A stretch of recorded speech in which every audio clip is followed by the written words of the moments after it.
1번 문제는 서로 다른 두 개의 우체통에 동일한 두 통의 편지를 넣을 때 넣지 않는 우체통이 있을 수도 있어요. 그러면 한 개의 우체통에만 집중적으로 편지가 넣어지는 경우가 있다라는 거죠. 이 조건이 바로 중복 선택을 뜻하는 문장인 거고, 여기에서 중복 조합과 중복 순열의 수를 구하는 변수 n과 r을 지정하면 편지를 넣지 않는 우체통이 있을 수도 있다는 것이 선택될 수도 있고 선택되지 않을 수도 있는 변수 n의 값으로 2가 되겠죠. 그러면 동일한 두 통의 편지는 아래값 2가 되겠네요. 동일한 두 통의 편지를 기억이라고 표시했을 때 첫 번째 편지 기억을 A에 넣고 두 번째도 A에 넣었어요. 하나의 경우 A가 나오고 B가 나오죠. 이번에는 첫 번째 편지를 A에 넣고 두 번째를 B에 넣었어요. 그리고 이렇게 됐을 때 이 서로 다른 경우로 보이는 우체통에 넣는 방법의 수는 같은 경우로 취급될 수밖에 없죠. 그 이유가 이 편지를 구분할 수 있나요? 구분할 수 없죠. 그래서 A에 들어가 있는 편지 기억과 뽑는 순서만 다를 뿐이지 순서도 없죠. 뽑는 순서가 아닌 넣는 순서가 다르든 어쨌든 그 결과는 구분할 수 없는 편지는 결국 A에 있든 B에 있든 동일한 거잖아요. 이것이 바로 A와 B의 순서가 달라졌다 하더라도 결과는 같은 조합의 성질을 나타내기 때문에 이것은 중복 조합의 수 공식을 사용하는 거죠. 그래서 공식에 적용하면 NHR 공식에서 아랫값이 변화가 없는 것을 먼저 설명해 볼게요. 이때 아랫값은 동일한 두 통의 편지를 뜻하죠. 반드시 선택돼야 되는 것이죠. 그렇기 때문에 n의 값은 변화가 있어도 아랫값은 변화가 없는 거죠.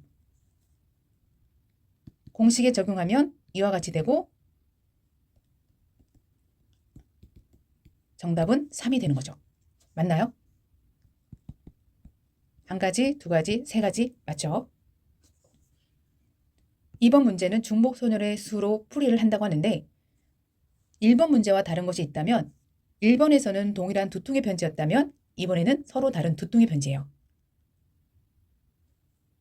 마찬가지로 이 문장이 의미하는 것은 중복 선택을 가능하게 하는 거고 이것이 바로 n의 값 서로 다른 두 개 우체통 2가 되는 거고 아랫값은 서로 다른 두 통의 편지가 되죠.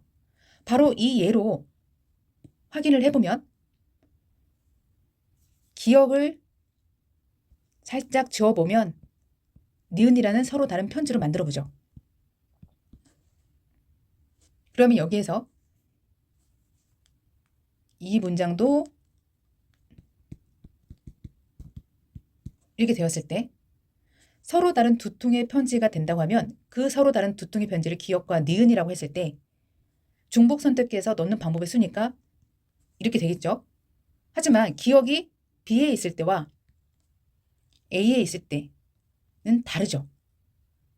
기억이 A에 담겨져 있을 때와 B에 넣었을 때는 그 경우가 다르기 때문에 이거는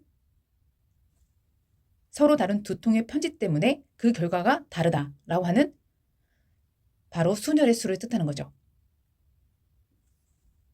공식에 적용해서 풀이하면 2파이 2가 되는 거고 2의 제곱으로 모두 4가지가 되는 거죠. 그래서 기억이 A에 있을 때와 B에 넣었을 때의 그 결과는 다르기 때문에 총 하나, 둘, 셋, 넷 가지 맞죠? 그러면 마지막 문제에서 이 문제는 중복 순열일까요? 중복 조합이 수일까요? x에서 y로의 함수의 개수는 중복을 허용하죠. 한 개의 정역의 값이 반드시 한 개의 값을 공역에서 선택하는 것은 맞고 반드시 필수적으로 선택돼야 되는 값이 바로 정역 아래값 2가 되는 거고 선택될 수도 있고 선택되지 않을 수도 있는 값 공역이 바로 n의 값 b 되는 거죠. 이것을 중복순열의 수에 대입을 하면 전체 함수의 개수가 64라고 했죠. 그래서 풀이하면 n의 제곱은 64가 되고 n은 8이 되는 거죠.